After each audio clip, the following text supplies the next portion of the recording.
अस्मद्गुरुभ्यो नमः। अस्मत्परमगुरुभ्यो नमः। अस्मत्सर्वगुरुभ्यो नमः। శ్రీమతే రామానుజాయ నమః. ఈరోజు 16వ పాత్రం తిరుపతి 16వ పాత్ర విశేషం తెలుసుకున్నాము. ఈరోజు చాలా విశేషమైనటువంటి పాత్రము. ప్రతిరోజు మనం దేవుడి తరపులు తీస్తాం కదమ్మా. ఉదయాన్నే దేవుడి తరపులు తీసి మనం రోజు ఏం పాత్రం సేవిస్తాము? కౌశల్య సుబ్బరామ పూర్వం అందరికీ తెలుసు ఈ సుప్రభాత పాత్రం. శ్రీ వైష్ణవ సాంప్రదాయం పాటించేవారు ఉదయాన్నే మనం తలుపు తీయగానే ఈ 16వ పాత్రం సేవిస్తారు. అది చాలా విశేషం అనమాట. అది మనకి గుళ్ళల్లో కౌశల్య సుప్రభాతం ఎలా సేవిస్తామో మన శ్రీ వైష్ణవ సాంప్రదాయం పాటించే ఇళ్లలో ఈ పాత్రం సేవిస్తాం అన్నమాట. ఈ పాత్రం ముఖ్యంగా ఆచార్యుల విశేషం తెలియజేస్తుంది.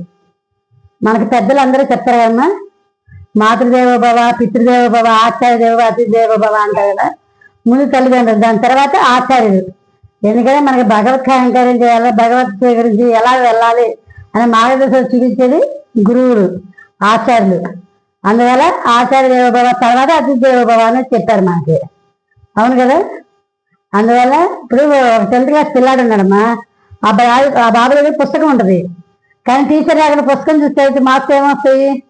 అదే ఒక టీచరు ఉండి టీచర్ చెప్పాక ఆ బాబు బాగా చదివి రాస్తే మార్క్స్ వాళ్ళు రాసిన సాటిస్ఫాక్షన్ బాగా ఎక్కువ మార్క్స్ వస్తాయి. అవునా కదా. అక్కడ ఎవరున్నారు? బోధించేవారు, టీచర్ బోధించే వాళ్ళు ఉన్నారు కాబట్టి అలా వచ్చినాయి. అలాగే మనకు కూడా మన జీవిత విధానం ఎలా జీవించాలి, భగవంతుని ఎలా చేరుకోవాలని ఆచార్యులు మనకి చెప్తే దాన్ని మనం ఆచరిస్తే మనం భగవంతుని చేరుకోవడానికి చాలా శుభ మార్గంగా ఉంటుందన్నమాట. ఆచార్యులు అని మనకు ఎవరు గుర్తొస్తారు? ముందుగా రామానుజాచార్య వారు గుర్తొస్తారు. అవునా కదా. వారు ఎన్నో కష్టనష్టాలకు వచ్చి భగవంతుని అంతగా వచ్చి ఎన్నో కార్యాలు చేసి మన దేశాన్ని ఉద్ధరించారు. మనకి తెలుసు హైదరాబాద్లో ముచ్చింతలు ఉంది కదమ్మా, అక్కడ రామానుజాచార్య పెద్ద విగ్రహం ఏర్పాటు చేశారు. అక్కడ 108 దివ్యదర్శనాలు అక్కడే ఒకేసారి మొత్తం 108 దివ్యదర్శనాలు చేయించవచ్చు. అక్కడ అందరూ తెలుసుకోవాల్సింది, అక్కడ టికెట్లు ఇచ్చే దగ్గర వాళ్ళని అడిగితే ఆడియో టూర్ అంటారమ్మా దాన్ని. మనం వాళ్ళకి చెప్పామంటే మనకు ఒక హెడ్ ఫోన్స్ సిస్టమ్ ఇస్తారు.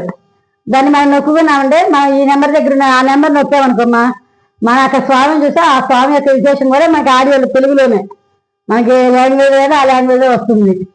మనం ఏ యాత్ర అయినా ఏ భగవంతుని సేవించడం కన్నా విశేషం తెలుసుకొని సేవిస్తే దాన్ని మనం ఆనందంగా స్వీకరించగలుగుతాము. అంతే కదా. ఏమి తెలియకుండా ఏమి వెళ్ళామా, గుళ్ళో దండం పెట్టుకున్నా వచ్చామనే విశేషం ఏముంది? మనం దాని విశేషం దాన్ని అనుభవించగలుగుతాం. ఆనందం అనేది సంతోషంగా ఫుల్ఫిల్గా సంతోషాన్ని ఆనందించగలుగుతాం. అందువల్ల అక్కడ 108 చేసేటప్పుడు అందరూ ఆడియో తీసుకొని వెళ్తే మనం చూస్తూ చక్కగా సేవించి రావచ్చు అందరు తప్పకుండా. ఆచార్యులు మనం చెప్తున్నాం కదా, ఆచార్యుల ద్వారా మన స్వామిని చేరుకోవాలంటే మొట్టమొదటి ఒకటి చేయాలి ప్రతి ఒక్కరం. పంచ సంస్కారాలు, చక్రాంతాలు. మనం ఎన్ని చేసినా చక్రాంతాలు అయితేనే దానికి పూర్తి సార్థకత. ఎందుకంటే మనం రామానుజ దాసులం అని తెలియజేసేది పంచ చక్రాంతాలు. రామానుజ దాసులం అని భగవంతుడికి ఇప్పుడు ఒక ఐఎస్ఐ మార్క్ ఒక వస్తువు ఉందమ్మా, అది బ్రాండెడ్ మనకి ఎలా తెలుస్తుంది? ఐఎస్ఐ మార్క్ చూస్తే తెలుస్తుంది. ఇప్పుడు పాలు పట్టింది విజయ డైరీ పాలు, ఇంకో డైరీ పాలు అని రాస్తారు. మనం ఏంది విజయ డైరీ పాలు టేస్టీగా ఉండేది విజయ డైరీ తీసుకునే తీస్తాం. అట్లాగే ఏదైనా బ్రాండెడ్, అది బ్రాండెడ్ అంటే దానికి గుర్తేస్తారు ముద్ర. అలాగే మనం భగవంతుడి దాసులము అనేసి మనకి 5 పంచ సంస్కారాలు చేస్తారు. తాప, పుండ్ర, నామ, పూజ, మంత్రము.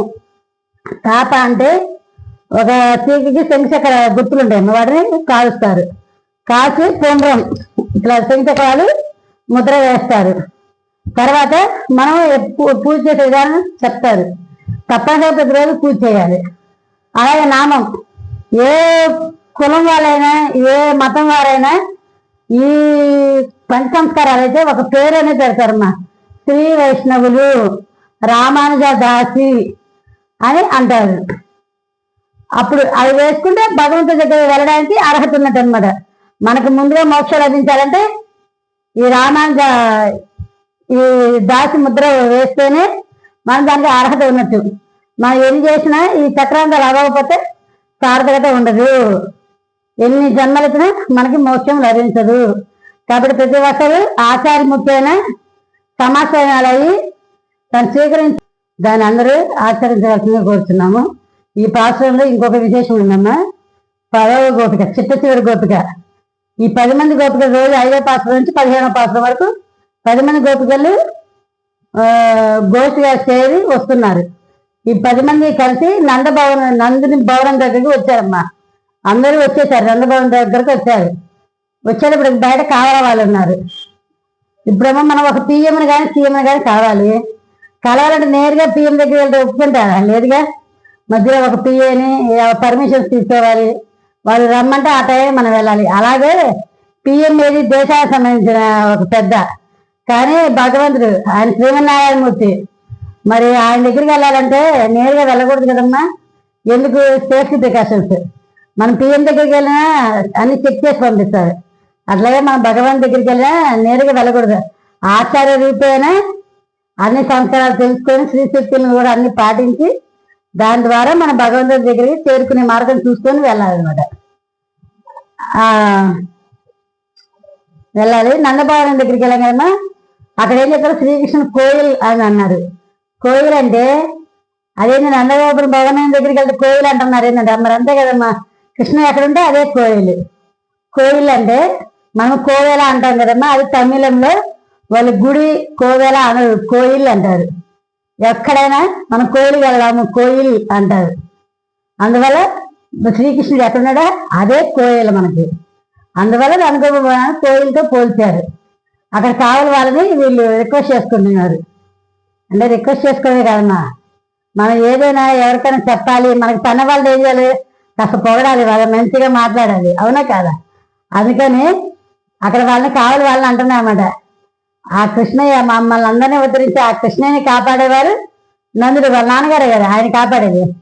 మరి ఆ నందుని కాపాడేది నందభవనం, అంతే కదా.